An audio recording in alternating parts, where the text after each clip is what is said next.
Hama dzangu tinoendera pamberi nepart B.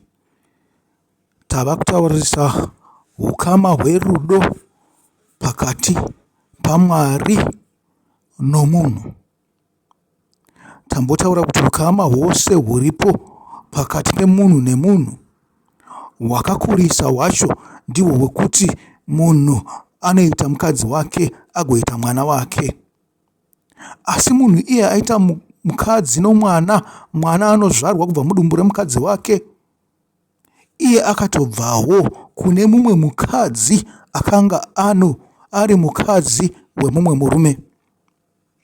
Tikati uhu ndo upenyu hwedu.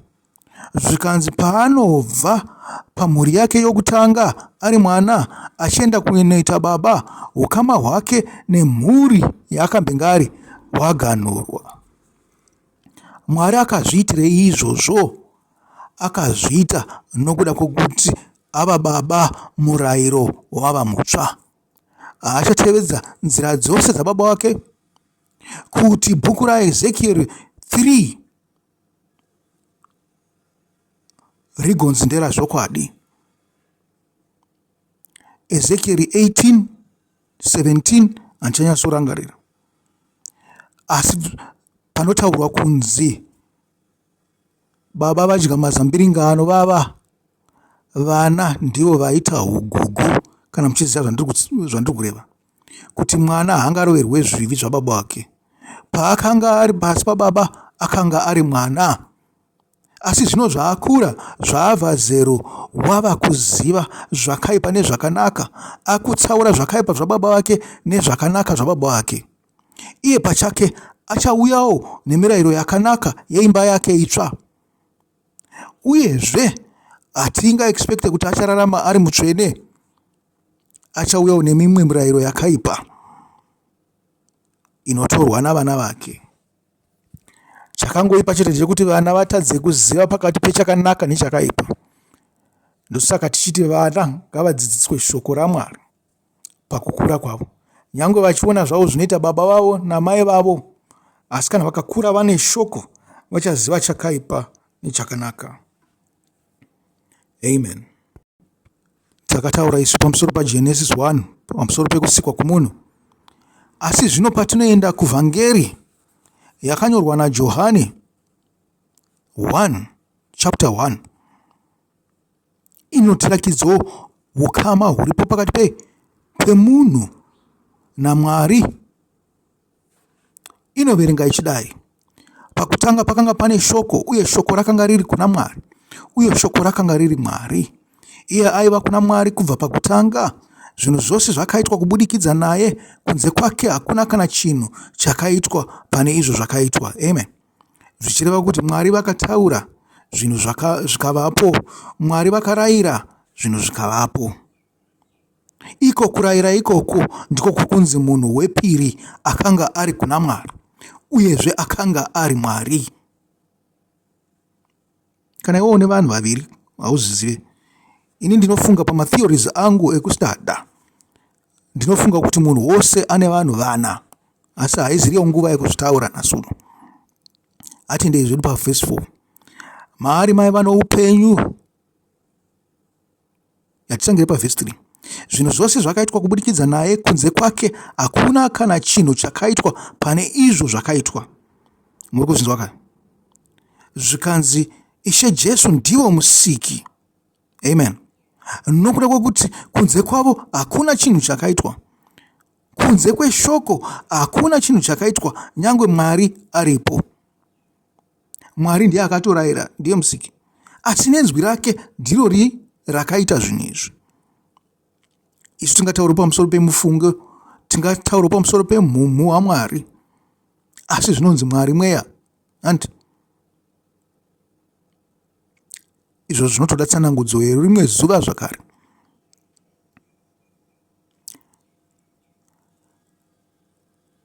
Maari maiva noupenyu, uye upenyu ihwohwo hwaiva chiedza chavanhu. Chiedza chinovhenekera murima, asi rima harina kuchikunda.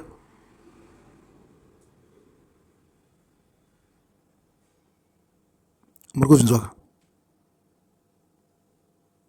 maari maiva neupenyu, asi upenyu ihwohwo waiva chiedza chavanhu. Chiedza chinovhenekera murima, asi rima harina kuchikunda. Mweya uri mukati menyama yakakugadzirai, yakakusikai, nyama ndo rima. Mweya waMwari uri mukati menyu ndio chiedza. Asi mose mune chiedza here? Hongu munoti mune chiedza, asi rima riri mukati menyu iguru kupfuura rima riri kunze uko rinoonekwa navanhu. Muri kuzvinzwa kana kunzwisisa? Ane nzeve ngaanzwisise. Verse 6. Pakanga pano murume akatumwa achibva kuna Mwari, zita rake rainzi Johani. Iye akauya sechapupu kuzopupurira chiedza chiya, kuitira kuti vanhu vatende kubudikidza naye. Akanga asiri iye chiedza pachake, akauya chete ari sechapupu kuchiedza. Chiedza chezvokwadi chinovhenekera vanhu vose chainge chichizouya munyika. Amen. Ndiyo inonzi mission yaJohani mubhabhatidzi. Wakauya ari chiedza. Maari makanga mune mweya mutsvene, tisingatarise munhu wokunze. Maari makanga mune mweya mutsvene waipupura kuti chiedza chaicho baba vake vari kuuya. Amen. Isu tinowanzotarisa mumhu waishe wedu Jesu Kristu. Hatitarise chiedza, hatitarise mweya. Ndo patinorashika, ndipo panotangira kukanganisa kwedu. Matiri makaiswa chiedza, naizvozvo chiedza chiri matiri chinofanirwa kuita sechiedza chiri muna Ishe wedu Jesu Kristu. Asi makatarisa zvokuti akanga ari murungu, anga ari mutema, akanga ari murefu, akanga ari mupfupi, anga akanaka, akanga akaipa, matorashika kare. Nokuti chiedza chakaiswa matiri ndo chakanga chiri upenyu. Kunze uku kwaingoonekwa chidemhe chete. Zvangofanana nemunhu wakatora zigudza zombe wozvifukidza uchiti wahwanda. Asi vanhu vari kuona kuti pasi pegudza apo pane munhu akarara ipapo. Ndo zvakaita ukama huripo pakati penyama yenyu nomweya. Mweya wenyu, nokuti mweya wangu newako zvakasiyana, hazvigone kufanana. Chiedza chezvokwadi chinovhenekera vanhu vose chainge chichizouya munyika. Akanga ari munyika, uye kunyange nyika yakaitwa kubudikidza naye. Amen. Tadzokera futi pamazwi atadzwa paipo na verse 1, 2, 3. Nyika haina kumuziva. Sei nyika yatadza kumuziva? Nokuti nguva yarebesaka. Dai akauya panguva yokutandwa kwaAdhamu naEvha, nyika yakadai yakakurumidza kumuziva, nekuti yakambenge yamuona, yakambenge yamunzwa, yakambenge ine hukama naye. Zvino zvatagara makore osaya, takutongofungira kuti tine hukama naMwari, asi hukama hwakagurwa kare. Munhu watinofunga kuti ndiye Mwari mufungo wedu, muri kunzwa? Zvokwadi chaizvo takanga tisisina. Asi zvikunzi iye Ishe ari kuuya kuzoti explainera, kuzotiudza kuti Mwari ndiani, Mwari watiri kutsvaga pakutsvanzvadzira kwedu, pakushingairira mukati merima. Ndiye wakanga achazouya kuzotiudza kuti hukama hwedu hwerudo pakati pedu na iye Mwari huite hoche koche, tibatane zvakare. Ndosaka muchizonzwa inzwi rekuti pamupiro pane kuyananisira. Amen. Kugadzirisa hukama huripo pakati pemunhu naMwari wake. Hazviitwe nemufungo yenyu, hazviitwe nekuziva kwenyu, zvinoitwa nekuziva Ishe, nekuti Ishe ndiye ane mashoko azvokwadi, ndiye anoziva kuti baba vakaita sei. Patinenge tichifunga kuti ava ndibaba, anokwanisa kuti uzoti pamunenge marasika apa, dai madai mwaenda necheuko munonobatana nababa. Ndo nhamo yakanga iripo pakati pavaJudha naIshe wedu Jesu Kristu. Ava vaifunga kuti vanoziva Mwari kubudikidza nemutemo, asi mitemo iyi yavakanga yaitwa nyonganiswa, yaitwa convoluted mukunzwisisa kwavanhu. Naivo vainge vakaitakura vakanga vasaiinterprete nenzira yakanaka.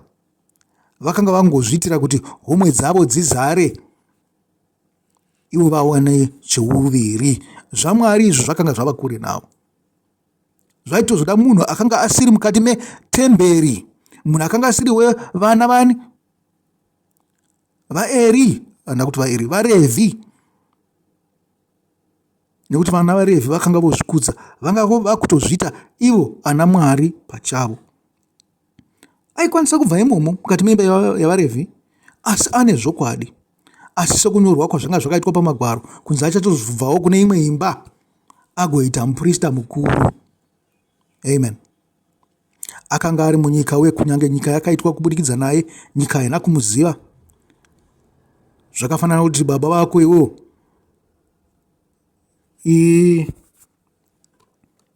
benzi remunhu, samamwe madzibaba atinoziva, vanongonompurisa obva vatiza, sezvaitwa mabranda aya mazhinji asingade kuroora, asingade kubvisa pfuma. Shure zvinhu zvokunetsa ikoko adzokera kuMarawi, akutangira kutumidzira mweya yakaipa achiti ari kuda mwana wake waakasiya ikoko. Zvikanzi toda mwana nekuti ndewerudzi runo. Ndewerudzi rwako, akarerwa nani? Nhasi werudzi rwako bodo. Atone rumwe rudzi, wakuda kutomuita kumuchinja kuti ave nerudzi rwako. Muri kuzviona? Ndozvo zvakaita. Tingangoti iwo mabranda ayadairoyo akarasika zvawo, asi ndozvazvaita ukama hwedu pakati pedu naMwari. Mwari akazeyeuka akati, kwete, vanhu vangu vari kurasika, vanofanirwa kuziva kuti baba wavo ndiani. Iwe chienda mwanakomana wangu wandagara naye kubva narini narini, chienda unovaudza, uve mukoma wavo, uvadzore kwandiri. Iva nhungamiri yavo. Sokutumwa kwakaita Mozisi kuvana vaIsraeri. Mozisi akanga asiri muIgipita, anga ari Midiani zvake uko, naHobhabhu muprista weMidiani. Akabva atumirwa kunzi enda unotora vanhu ava uvaise munyika yechipikirwa. Zvikanzi wakafamba navo nomurenje, asi paakanga ataurira masuo enzvimbo yechipikirwa, akati ini ndakukusiyirai pano, maakupinda nemumwe muduku kwandiri, maakupinda naJoshua. Muri kuona ka? Ndizvo zvakangoda kuita kuuya kwaIshe wedu Jesu Kristu, kutumirwa kwake nekutidzidzisa nokuzotisiya. Manje ndisitodzidzisa vana vedu hantu. Tina vamwe vanhu vakatitangira kare, ivo vaapostara vokutanga vaakaita, vakatambidza shoko kuna vamwe. Zvikanzi message painozosvika kumunhu wepedzisera inenge yadistorted zvakaipa. Zvikanzi kana iri yekuitwa kupasa nomuromo isinganyorwe pasi, isina kurekodwa, inosvika yachinja, nokuti tinonzwa zvakasiyana siyana. Akauya kuna avo vakanga vari vake, asi vokwake havana kumugamuchira. Zviri kunzi iwe naJesu muri vana vemunhu mumwe chete, muri chinhu chimwe chete, asi chiripo chikunetsa ndekuti imi magarisa panyika, uye zvemunoti nyika ndeyenyu. Saka iwo uri kuzviti muri mukoma wedu, wakuda kugara nhaka pamusoro penyika kuiita yako iwo. Chichagova chedu ndechipi? Ndipo patinopesana nani? naIshe wedu Jesu Kristu. Amene kana vazhinji venyu muchizinzwisisa izvozvo. Tinopesana naye pamusoro penhaka, asi vanoona kuti aiwa nhaka iyi yabatwa simba navanhu vasina kururama. Ndivo vanoziva kuti Jesu ndiye muponesi. Muri kuzvinzwa? Iwe kana uchigara tatata hapana chaunoona ka? Hapana chaunoona kuti nyika yakaipa. Unenge uchiipa nayo. Zvinenge zviri zvongotaura kuti ndinge yakaipa, asi pauri chaipo iwo pachako wakaipa. Asi kana uri munhamo, uri wokumanikidzwa nomunhu wose, ndo paunozoziva kuti vanhu vatinavo vakaipa, dai taita mununuri. Ndosaka muchizopesana nevanhu vakadaro, nekuti musi wavanozoti aiwa takuda mununuri, havazochuza uye anodikanwa nevari pamusoro pavo. Vanochuza mumwe asingade ivavo, uyezve anokwanisa kutadza kana nekuda ivo vari kununura vacho. Muri kupanzwa? Ndo dhenje yatinayo mukati menyika iyi yeZimbabwe nokuda kweundyire kwevanhu vakanga vari muZANU-PF nomumauto nezvose vaingorerekera kurutivi rumwe chete mune zvakaipa. Zvakaipa zvinoodza, naivo vakaora nenyika, uyezve bato reZANU-PF rakaora nenyika. Kunotoda mununuri auye abvise matsvina ose iwawo paitwe urongwa hutsva kuti nyika ite sei ifambe zvakanaka. Asi kuna vose vakamugamuchira, kuna avo vakatenda muzita rake, akavapa simba rokuti vave vana vaMwari, vana vasina kuberekwa neropa kana nokufunga kwomunhu kana nokuda kwomurume, asi vakaberekwa naMwari. Amen. Tadzokera parelationship iya yekuti munhu watinonyanyobatirira kwaari ndeamai. Baba tinenge tichiva chikambi chanhatu. Baba is more like a stranger. Asi amai ndo atiri pedyo nawo nekuti takabva mudumbu ravo hantu. Murikuona? Zvikanzi uyu akanga asina kuberekwa nemunhu, akanga asina ukama hwatinahwo pasi pano. Ukama hwatinahwo pasi pano tokwanisa kurelata nekuti tose takabva pavakadzi. Tose takabva pavakadzi. Uyezve takabva pavarume. Saka tinokwanisa kunzwanana. Asi uyu akauya akatosanduka. Zvatinoita pasi pano nezvaitwa neuyu zvakasiyana. Uyu ndiye akabva kuna Baba kudenga. Zviriko kudenga nezvatinoita pasi pano zvakasiyana. Ndipo pari kutaurwa nyaya yekugamuchira. Tinofanirwa kugamuchira iye auya nezvinhu zvadenga, nekuti chaanacho chikuru. Baba vedu namai vedu vanokwanisa kutiramba, vanokwanisa kutirasa mumarabishi tozvinongoona vamwe. Asi iye wakatisikawo ane ukama nemweya wake nokusingaperi. Kana zvichizonzi muchazoenda kunoraswa nokuti matadza kugamuchira mwanakomana waMwari, makaita sezvinhu zvakafa zviri kugadzirwa nemushina zviyazvi, zvokuti unenge uda kugadzira chinhu chakanaka chobuda chisina kunaka, wochirasa choenda kunopiswawo, zvichati chazobudiswa kunzi chigadzirise dzimwe simbi patinoita recycling paya. Asi kana chichiraswa kuna Mwari chakutoenda kulandfill, chongonofushirwa potovakwa kana dzimwe dzimba pamusoro padzo. Ndo zvakaita sekuendeswa kugehena. Vamwe vanenge vari murufaro, vatione upenyu hutsva, asi imi munenge muri pakutambudzika. Nyangwe nezvamanga munazvo zviya muri panyika hamusisina.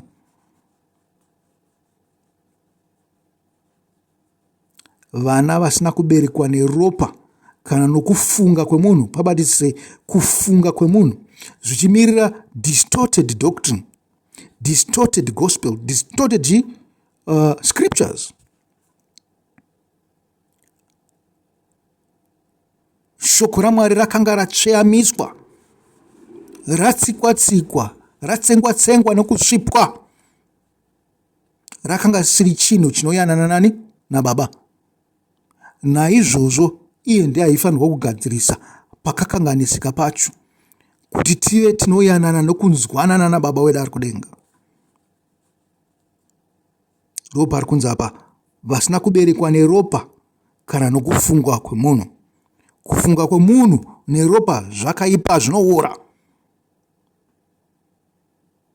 Kana nokuda kwemurume, murume ane kwaakarerekera,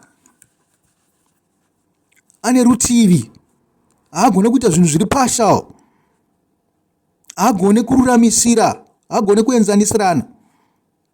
Pane kwaanotongorerekera nokuda kwokuti haazive zvose, ari kutongoitawo nomufungo wake. Zvikanzi vose vakamugamuchira vakaita savana vakaberekwa naMwari pachake. Naizvozvo Mwari ava nerudo nohukama navanhu ivavo vakagamuchira Ishe wedu Jesu Kristu. Shoko rakava nyama uye rakagara pakati pedu, takaona kubwinya kwake, kubwinya kwaiye mumwe oga akabva kuna Baba, azere nenyasha uye nechokwadi.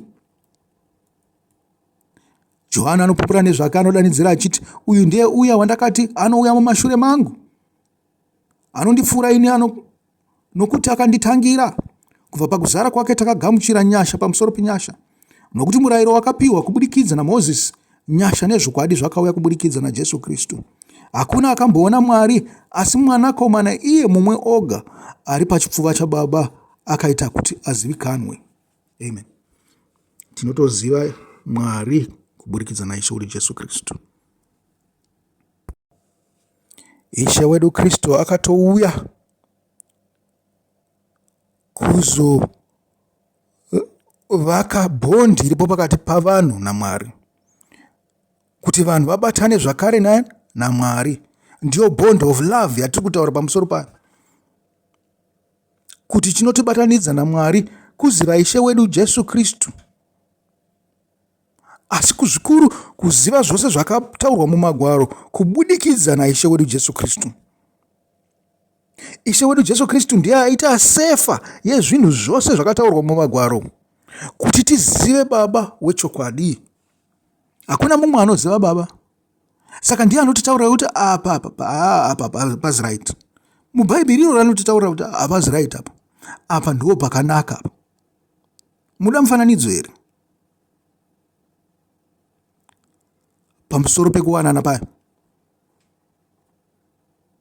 Handikavaifunga kuti vanhu vanozowanana futi kudenga. Akati vanhu havawanane kudenga vakaita sengirozi dzaMwari. Pamusoro pekurambana kwavanhu akataura zvimwe chetezvo. Akati kana munhu atoyanana nemukadzi abatana chava chinhu chimwe, havakwanisi kurambana.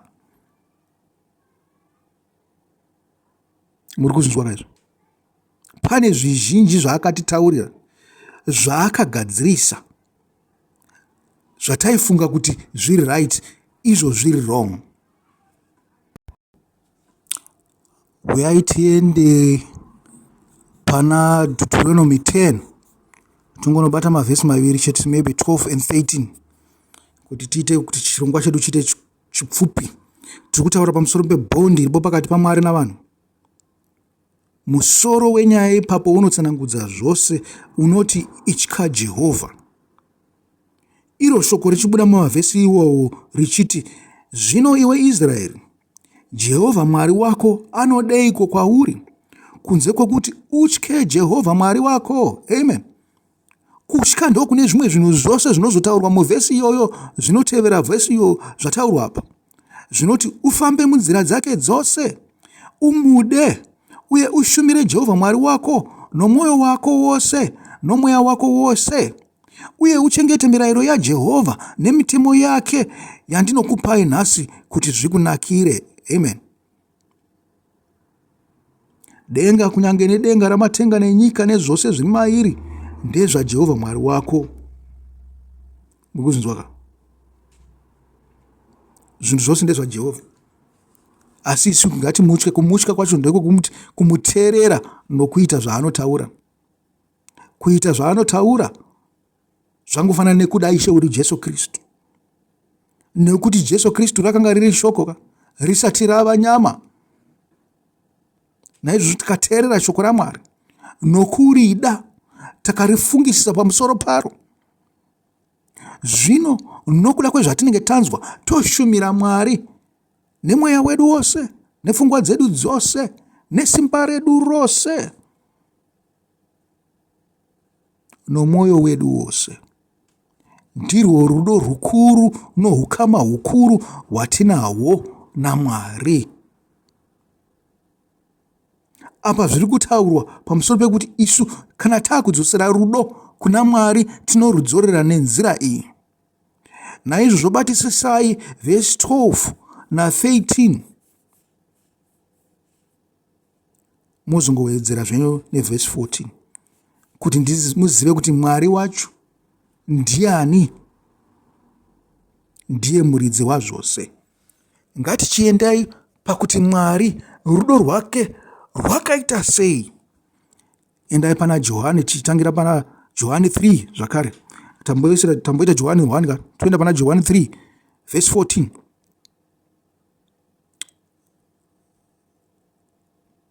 Kana kuti yatangire pavhesi 12, nokuti ndiJesu ari kutaura zvinhu izvi naNikodhimo. Nikodhimo ari kumirira iwe neni, nokuti tiri pasi pano. zvikanzi ndataura kwauri pamusoro pezvinhu zvapanyika uye hautende. Zvino ungatenda sei kana ndikataura pamusoro pezvinhu zvokudenga? Amen. Hakuna munhu akamboenda kudenga kunze kwaiye akabva kudenga, iye mwanakomana womunhu. Mozisi sezvaakasimudza nyoka murenje, saizvozvo mwanakomana womunhu anofanira kusumudzwawo. Amen. Pakusumudzwa kwenyoka pane chimwe chidzidzo chekuti kana munhu asimudzwa taakumuona tose hatu. Akasimudzwa takasamutarira, tiri kumuita sei? Tiri kunyara, tiri kusvora, hatisi kuda kusanganidza meso naye. Zvikanzi kana asimudzwa sokusimudzwa kwakaitwa nyoka murenje, zvikanzi vanhu vakaporeswa, nti vose vaitarisa nyoka aibva aporeswa. Zvikanzi zvino takatarira kuna Ishe uri Jesu Kristu, isu tose tinobva taponeswa. Mozisi sezvaakasimudza nyoka murenje, saizvozvo mwanakomana womunhu anofanirwa kusimudzwawo, kuti ani naani anotenda kwaari ave noupenyu husingaperi. Nokuti Mwari akada nyika nokudaro kuti akapa mwanakomana wake mumwe oga, kuti ani naani anotenda kwaari arege kufa asi ave noupenyu husingaperi. Nokuti Mwari haana kutuma mwanakomana wake panyika kuti atonge nyika, asi kuti nyika iponeswe kubudikidzwa naye. Ani naani anotenda kwaari haatongwi, asi ani naani asingatendi atotongwa, nokuti haana kutenda muzita romwanakomana mumwe woga waMwari. Amen. Kana muchirangarira zvandakataura zuro, zvokuti hapana anomira pakutongwa, haumire pakutongwa iwewe uchinzi wakazvita mhosva yakadai dai, kwete, haumire, hazvizvo. Mweya unenge uchitokupupurira, mweya waMwari nemweya wako zvinenge zvichitopupurirana, zvichitaura kuti iwewe wakatotadza apa, zvokuti paunongofa, paunozomuka pacho, hapana nguva yekuswerumira patrial, unongomhanya uchitiza wakanaka gehena kunohwanda kugehena. Unototi dai wakurumidza kusvika kugehena.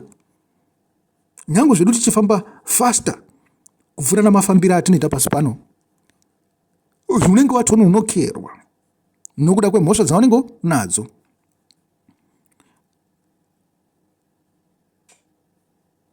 Tinofanirwa kutenda muna Ishe uri Jesu Kristu, nokuti ndiye akabva kudenga, ndiye anoziva Baba, ndiye ane chokwadi. Kutongwa ndokuku chiedza chakasvika munyika, asi vanhu vakada rima panzvimbo yechiedza nokuti mabasa avo akanga akaipa. Mumwe nomumwe unoita zvakaipa anovenga chiedza, uye haapindi muchiedza nokuti anotya kuti mabasa ake angaiswa pachena. Asi ani naani anorarama muchokwadi anouya muchiedza, kuitira kuti zvaakaita zvionekwe pachena kuti zvakaitwa kubudikidza naMwari. Amen. Zvokutaurwa kunzi pane zvose zvatinoita pasi pano zvine good or bad side. Zvine chiedza ndo zviri kurutivi rwaMwari, zvakaipa ndo zviri kurutivi rwaSatani. Asi munofunga kuti nenyika yataakurarama zvakaipa hazvisi kubudiswa panze here? Hazvisi pachiedza, muri kupanzwisisa? Nyange zviri kuonekwa pachena, zviri kungorakidza chete kuti nyika yazara nerima. Kana kurombeswa kwakutengeswa paTV, uroyi hwakutengeswa paTV, vanhu vakubuda pachena vachiti tinoita ichi neichocho, tinogadzirisa izvi nozvozvo. Humwe unganga hwakanga husingabvumidzwa, zvimwe zvinhu zvakanga zvakavanzwa, kana zvava pachena zviri kutaura izvo kuti nyika yazara nerima, haina chiedza bodo. Matiri ndimo murima, tiri kuonana murima. Dai kwanga kune chiedza, zvinhu izvo zvingadai zvakatsikirirwa nechiedza kana kuti zvichitiza chiedza. Zvinotaura pamusoro pematongerwo nehunhu hwavanhu, kuti vanhu vavenga Mwari. Nyange zvavo vachiti Mwari Mwari mazuva ose, vakavenga Mwari. Havana ukama naMwari. John 3:16 inozvitaurira yoga. Mwari wakada nyika nokudaro akapa mwanakomana wake, kuti ani naani anotenda maari asafe ave noupenyu husingaperi. Ndiro rudo rwaMwari kwatiri. zviri kwatiri kudzosera rudo kwaari. Taverenga Deuteronomy, taverenga John 3 verse 16. Zvino tichaenda kupiko? Yatitsvage Isaya 53 verse 5. Panzvimbo kuti tingove titaure pamusoro payo yatingoverengai chete tikurumidza tapedza antu. Rudo, ubhondi ripo pakati pemunhu naMwari. Zvinhu zvose zvine miganhu yazvo yatinofanirwa kufamba. Murudo rune muganhu. Hukama hwedu naMwari hune miganhu. Takapfuridzira muganhu iyo hatisiri shamwari nashamwari. Tatovengana, izvi tisingazivi kuti tatovengana. Isaya 53. Ndiani kwakatenda zvatakaparidza? Uye ruoko rwaJehovha rwakaratidzwa kuna aniko? Ndatangira pavhesi 1. Akamera pamberi pake sebukira nyoro, uye somudzi pavhu rakaoma. Akanga asina runako kana chimiro choumambo kuti ati kwezve kwaari. Hapana chatingada pakuratidzika kwake. Akazvidzwa uye akarambwa navanhu, murume wokusuwa uye anoziva kutambudzika. Somunhu anovanzirwa chiso navanhu, akazvidzwa uye isu hatina kumukudza. Zvirokwazvo akatakura matenda edu uye akatakura kurwadziswa kwedu. Asi isu takafunga kuti akarohwa naMwari. Akarohwa naye uye akarwadziswa. Asi akabayiwa nokuda kwokudarika kwedu, akakuvadzwa nokuda kwezvakaipa zvedu. Kurohwa kwakativigira rugare kwaiva pamusoro pake, uye namavanga ake takaporeswa. Isu tose takanga takarasika samakwai, mumwe nomumwe nenzira yake, asi Jehovha akaisa pamusoro pake kuipa kwedu tose. Akamanikidzwa uye akarwadziswa, asi haana kushamisa muromo wake. Akatungamirirwa segwayana riri kundobayiwa, uye sokunyarara kwegwai pamberi pomuveuri waro, saizvozvo haana kushamisa muromo wake. Akabviswa achimanikidzwa uye akatongwa, uye ndianiko angataura rudzi rwake? Nokuti akagurwa kubva panyika yavapenyu. Nokuda kwokudarika kwavanhu vangu akarohwa.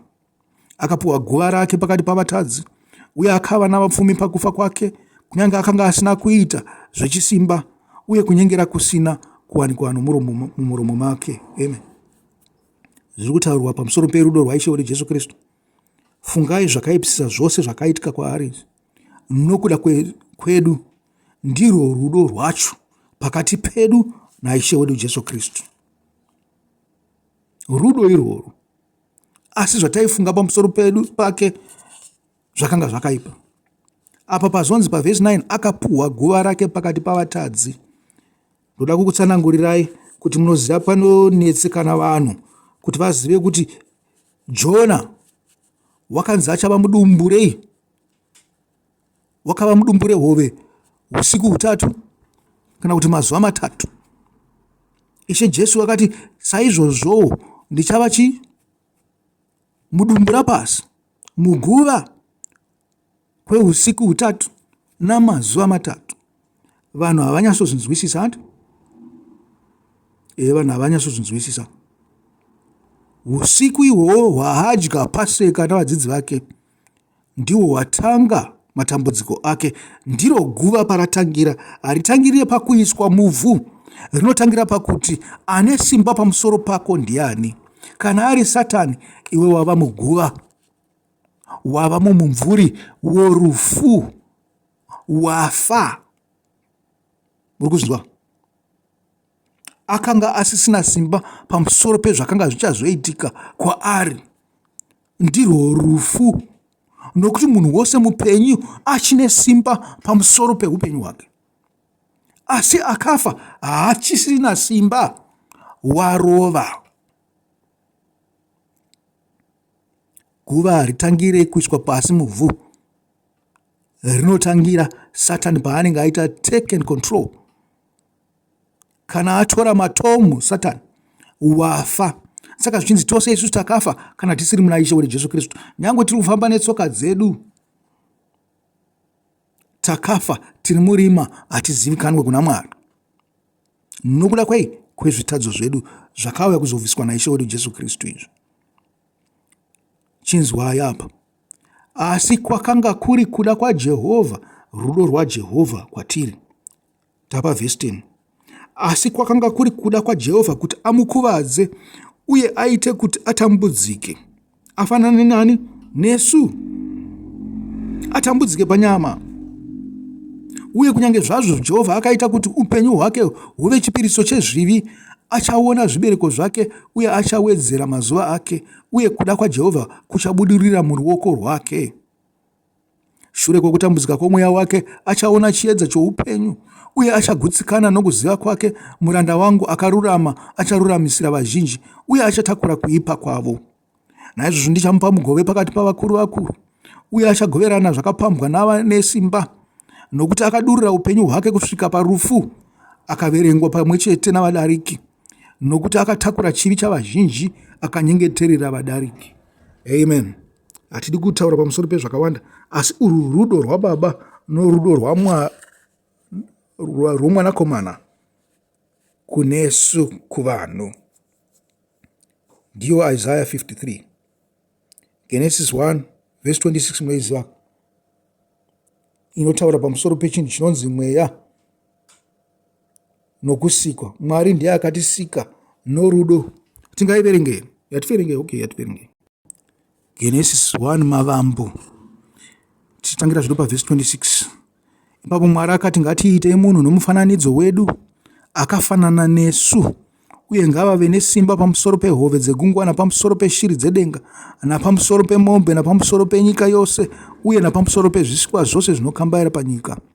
Saka Mwari akasika munhu nomufananidzo wake, akamusika nomufananidzo waMwari, akavasika murume nomukadzi. Mwari akavaropafadza akati kwavari, berekanai muwande, zadzai nyika uye mubate ushe pamusoro payo.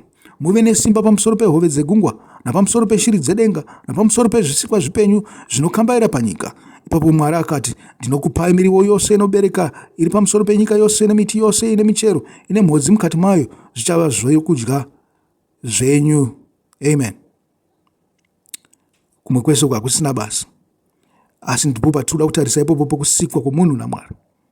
Kunzi akafanana naMwari ndo ukama hwatinahwo pakati pedu naMwari.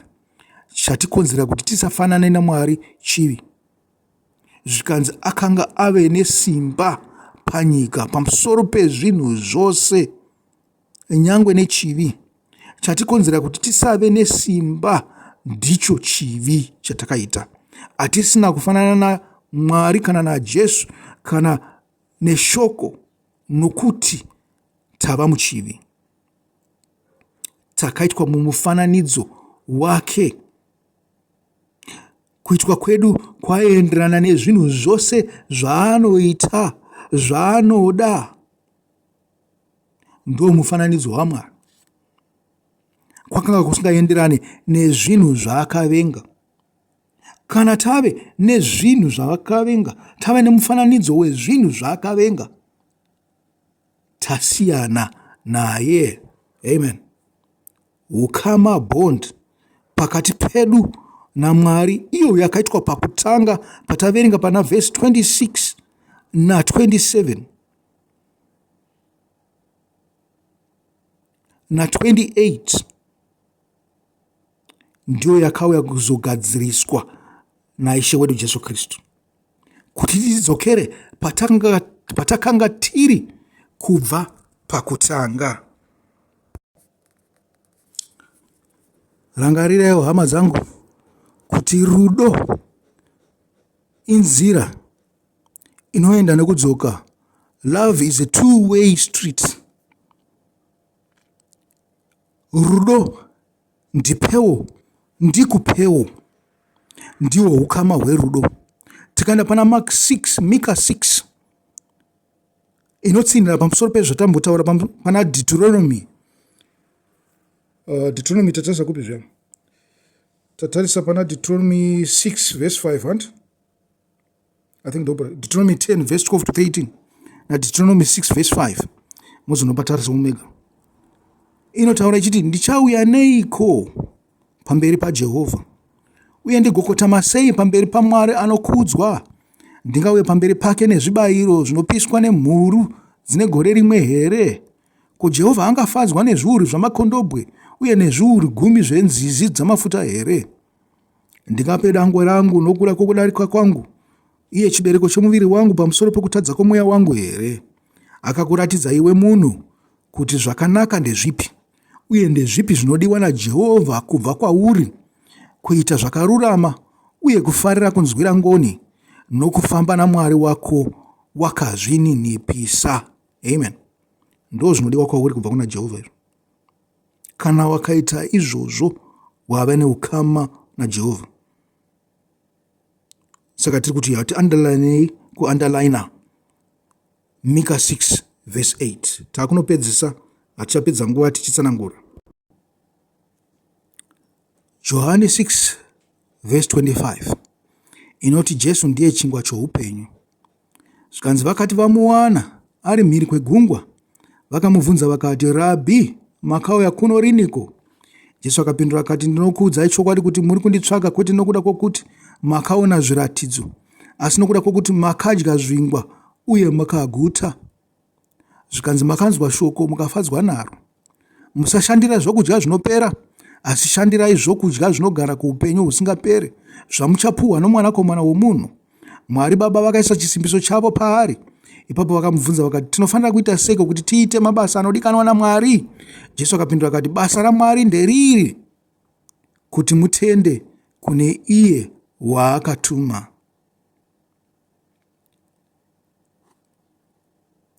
Amen.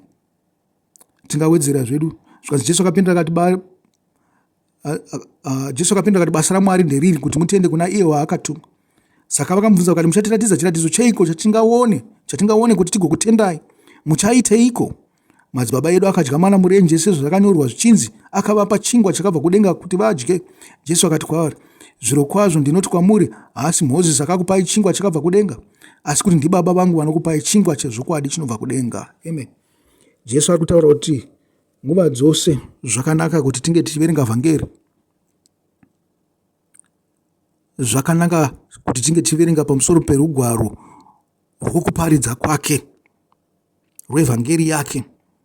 Asi zvakanaka kuti tinge tichiverenga magwaro ose. Zvikanzi zivo nenzwisiso inobva kuna Baba.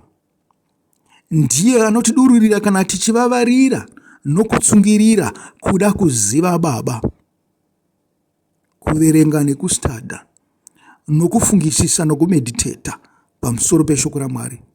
Mapisarema 1. Ndizvo zviri kutaurwa naJesu apa. Kuti chingwa chazvokwadi kwete ichi chatinodya tichienda kutoireti ichi, kwete. Ine pfuma yapasi pano inongotishandira pamuviri wedu chete, kwete. Zvikanzi chingwa chomweya chichabva kuna Baba. Zviri kureva kuti shoko rose rakakwana. Mweya ndiye uchatipupurira kuti apa ndo pazvokwadi, apa ndo pasiri. Mweya uchatitsanangurira, uchatidzidzisa. Nokuti takasiyirwa mweya. Pakuenda kwake Ishe wedu Jesu Kristu achienda akatisiyira mweya. Zvino zvakati takasiyirwa mweya, zvikanzi mweya ndiani? Ndiye munyaradzi, ndiye murevereri. Muri kubanzwa? Zvikanzi achatora pane zvangu agokupai. Naizvozvo Jesu yatitsungirira kuverenga magwaro nokudzidza magwaro. Ndicho chinhu chete chatingaite kuita ukama hwakasimba naIshe wedu Jesu Kristu. Hakuna humwe ukama. Ichocho chinhu ndiwo ukama hwakasimba naIshe wedu Jesu Kristu uye naMwari Baba vakamutumira. Amen. Mabasa 2 verse 37 to 42. Acts kana kuti mabasa avaapostoli 2 verse 37 to 42. Naizvozvo vaIsraeri vose ngavazive izvi, Jesu uyu wamakarovera pamuchinjikwa Mwari akamuita Ishe naKristu. Vanhu vakati vachinzwa izvozvo vakabayiwa pamwoyo, vakati kuna Petro navamwe vaapostoli, hama tichaiteiko? Petro akapindura akati, tendeukai.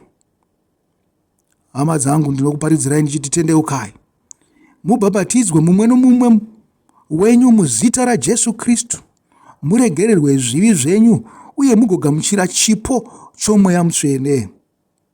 Hazvina kusiyana nezvatabva kutaura manje. Zviri kunzi kubhabhatidzwa naIshe wedu Jesu Kristu ndokupinda nokusinka mumagwaro, tichigara apenengura nekuaverenga nekuda kunzwisisa, tichikumbira nzwisiso kubva kuna Baba. Tipapo tichagamuchira chipo chomweya mutsvene. Hazvina kusiyana.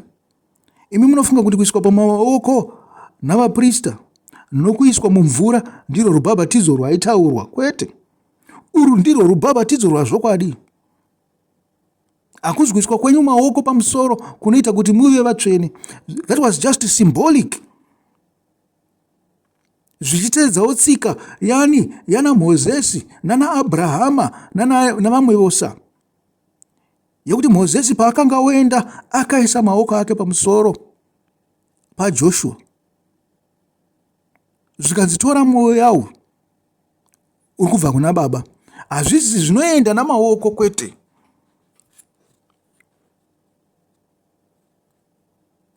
Hazvisi zvinoenda namaoko, asi zvinokwanisa kurubhabhatidzo rwazvokwadi rwuri pamweya, rune zvekuita nekuva mumagwaro aMwari, kugara waverenga nokuadzidza, uchipupurirwa naini naIshe wedu Jesu Kristu.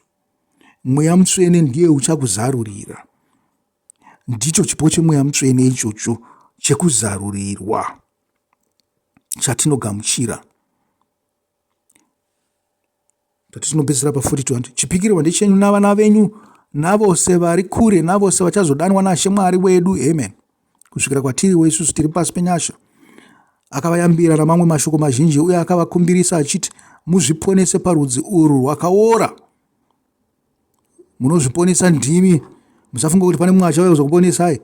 Munozviponesa nekuita izvi zvaataura Petro izvi, nekudzidzisa kwose kwandataura kuti munofanirwa kuita, kwakataurwa naIshe wedu Jesu Kristu. Verse 41. Avo vakagamuchira shoko rake vakabhabhatidzwa, uye pazuva iro vanhu vanenge 3,000 vakawedzerwa pauwandu hwavo. Amen. Yatigumira ipapo, zvimwe zvinhu zviri kuzvitsanangurira. Tongopedzisira na 1 John 5 verse 1. Tobva tangogumisira ipapo. Panoti, mumwe nomumwe anotenda kuti Jesu ndiye Kristu akaberekwa naMwari, uye mumwe nomumwe anoda Baba anodawo mwana wavo. Izvi ndizvo zvatinoziva nazvo kuti tinoda vana vaMwari, kana tichida Mwari uye tichiita mirayiro yake. Uku ndiko kuda Mwari, kuteerera mirayiro yake, uye mirayiro yake haireme, nokuti vose vakaberekwa naMwari vanokunda nyika. Uku ndiko kukunda kwakakunda nyika, iko kutenda kwedu. Ndianiko anokunda nyika? Ndiye chete anotenda kuti Jesu ndiye mwanakomana waMwari. Uyu ndiye akauya nemvura neropa, Jesu Kristu. Haana kuuya nemvura bedzi, asi nemvura neropa. Uye mweya ndiye anopupura, nokuti mweya ndiye chokwadi. Nokuti kune zvitatu zvinopupura zvinoti mweya, mvura neropa, uye zvitatu izvi zvinotenderana. Tinogamuchira uchapupu hwavanhu, asi uchapupu hwaMwari hukuru, nokuti ndihwo uchapupu hwaMwari hwaakapa pamusoro pemwanakomana wake. Munhu mumwe nomumwe anotenda mumwanakomana waMwari ano uchapupu uhu mumwoyo make. Munhu mumwe nomumwe asingatendi Mwari akabva amuita mureve wenhema, nokuti haana kutenda kupupura kwaMwari kwaakaita pamusoro pomwanakomana wake. Uye uku ndiko kupupura kuti Mwari akatipa upenyu husingaperi, uye upenyu uhu huri mumwanakomana wake. Uyo ano mwanakomana ano upenyu, uyo asina mwanakomana waMwari haana upenyu. Hama dzangu, yatipedzisirei papapa. Ndiyo part 2 yezuva retanhatu rekuverengwa kweOmer.